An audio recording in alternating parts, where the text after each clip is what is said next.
Глубоко уважаемый президент Республики господин Ширак, уважаемые французские гости, уважаемые российские гости, профессора, студенты, преподаватели, друзья.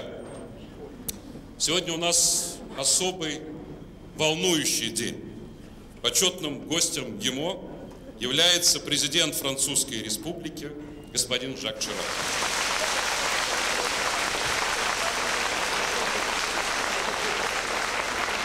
Мы понимаем, что это очень скромный знак ваших огромных заслуг.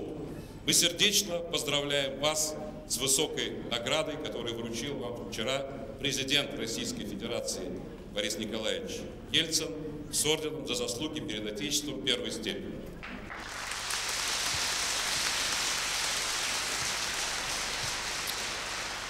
Согласно положению о звании почетного доктора ГИМО, оно присуждается видным государственным, политическим, общественным деятелям и ученым зарубежных стран, внесшим выдающийся вклад в дело укрепления международного мира и безопасности, в развитие плодотворного сотрудничества с Россией, обогатившим сокровищницу политического опыта и знаний человечества новыми идеями и подходами. В ходе обсуждения члены нашего академического совета были единодушны в том, что именно вы, господин президент, полностью соответствуете этим критериям. Позвольте напомнить, что первый диплом почетного доктора ГИМО был вручен 5 лет тому назад. И с тех пор в клуб почетных докторов вошел ряд выдающихся государственных и политических деятелей, а также ученых нашего времени. И мы счастливы, господин президент, что в вашем лице мы обогащаем эту добрую традицию.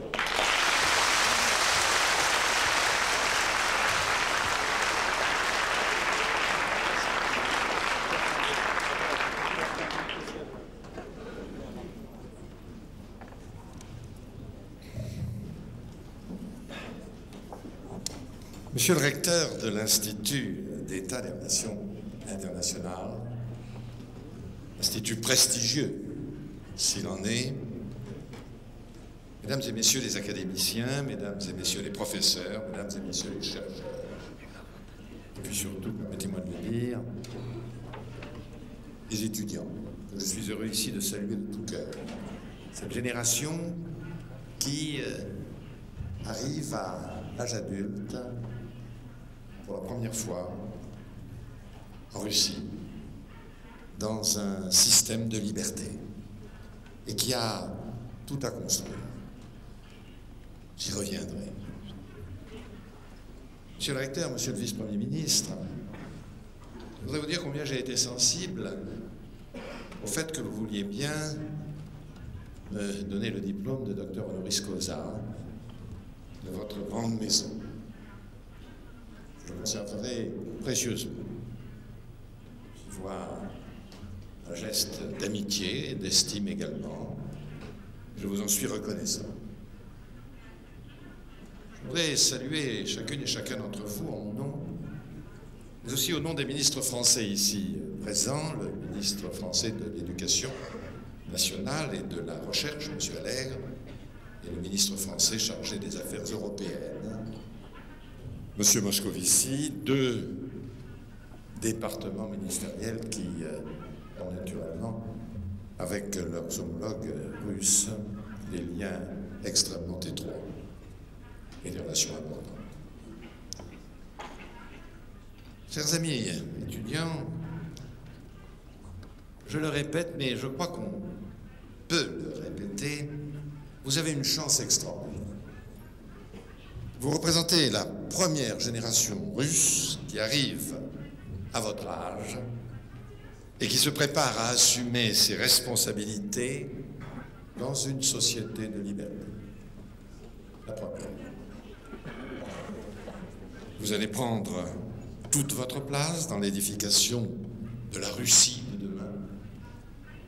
Vous serez les premiers acteurs des relations nouvelles de votre grand pays avec ses voisins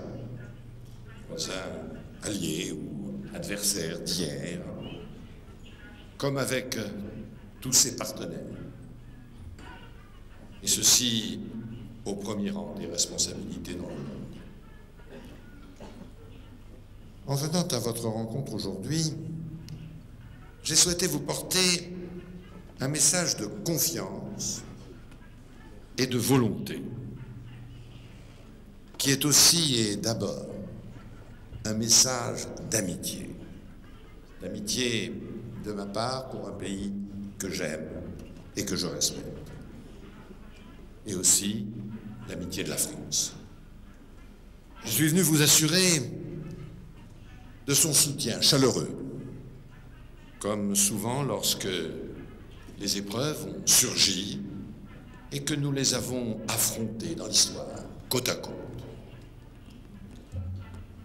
C'est un frère d'armes, en vertu de notre alliance conclue il y a tout juste 100 ans. Puis pour vaincre le nazisme sur notre continent, que nos deux peuples se sont engagés dans les deux grands conflits qui ont ensanglanté notre siècle. Ne l'oublions jamais. Voilà pourquoi j'ai tenu ce matin à rencontrer les pilotes du régiment Normandie-Niemen qui ont écrit en lettres de fer et de feu une des plus belles pages de la dernière guerre. Tout au long des siècles, nos affinités et nos échanges ont nourri le mouvement des idées.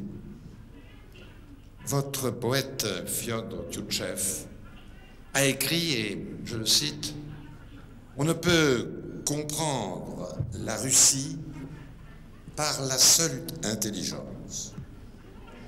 On ne peut la mesurer à l'aune commune. Elle occupe une place particulière. On ne peut que croire en la Russie. Eh bien, la France croit en la Russie. Elle doit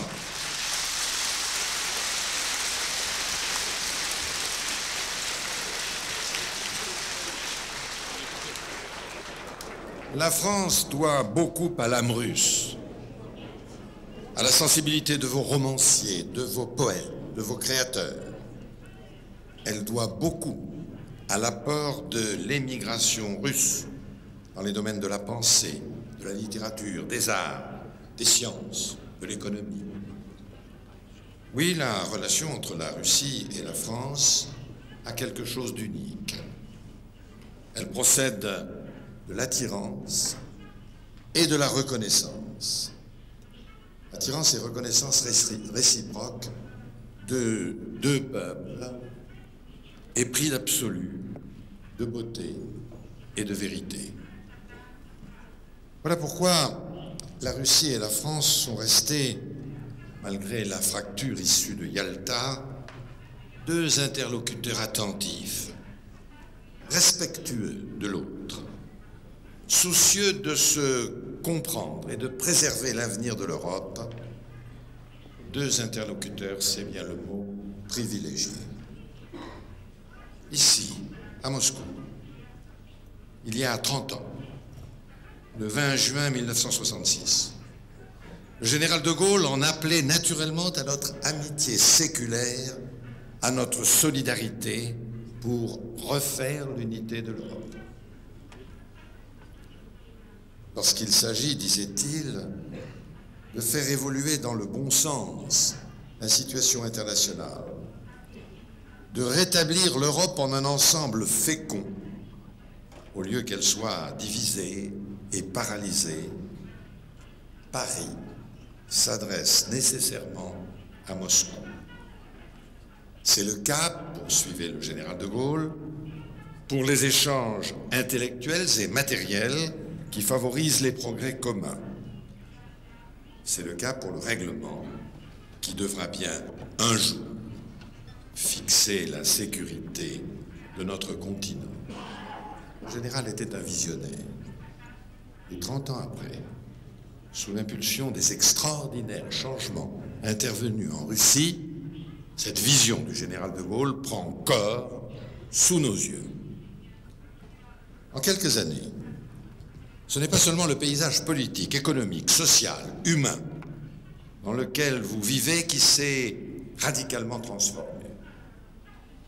C'est le monde entier qui s'est métamorphosé sous la poussée de deux dynamiques complémentaires qui sont loin d'avoir épuisé leurs effets.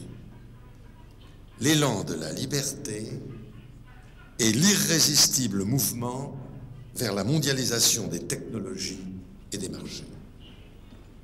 En 1989, la liberté s'est imposée partout en Europe et au-delà, abattant avec le mur de Berlin un demi-siècle d'affrontements bipolaires, un demi-siècle d'une architecture politique internationale figée, dangereuse et stérile. Et je rends hommage à toutes les victimes du totalitarisme soviétique. Je rends hommage à toutes celles et à tous ceux qui, alors, n'ont jamais désespéré de la liberté et de leur lutte pour la liberté. Toutes celles et tous ceux, célèbres ou anonymes, qui se sont battus avec conviction et courage pour critiques et idéologiques, à donner à la mondialisation des technologies, des échanges, des marchés, toute son ampleur. Voilà engagés ensemble dans cette grande aventure qui abolit les frontières économiques. Cette Afrique encore déchirée par tant de conflits, mais qui aspire à la démocratie et qui prend aujourd'hui le chemin de la croissance. Dans cette nouvelle configuration multipolaire, la grande famille européenne se retrouve enfin au sein de deux organisations pan-européennes qui concourent à l'enracinement sur notre continent et qui tiendra son sommet dans 15 jours à Strasbourg, et l'OSCE, qui doit se doter sous l'impulsion conjointe, qui n'effectue que 6% seulement de ses échanges avec les États-Unis, en œuvre de l'ambitieux accord de 1994, accord de coopération et de partenariat entre la Russie et l'Union européenne, fortement entre la Russie et l'Union européenne. Bilatéral, européen, le partenariat russo-français doit enfin contribuer à façonner le monde de...